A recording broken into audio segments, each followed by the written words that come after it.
1960, un joven sacerdote aragonés llega a la parroquia de San Alberto el Magno en el Puente de Vallecas, una zona de chabolas y casas bajas. Un día que la Guardia Civil derribó algunas, José Luis Saura reclutó voluntarios para rehacerlas en una sola noche.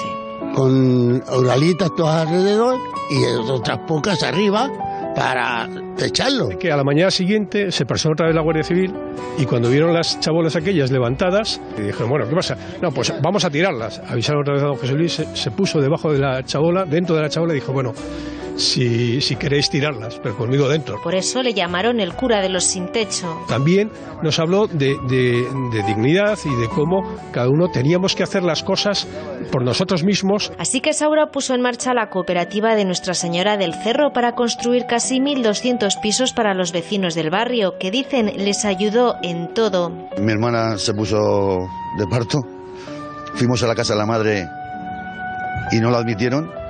Y por mediación de él fuimos a Santa Cristina. Según los vecinos, la cercanía fue la baza de este cura. Te atraía con su sonrisa, con su tal. Y si se tenía que poner a jugar al futbolín con nosotros, se ponía a jugar al futbolín.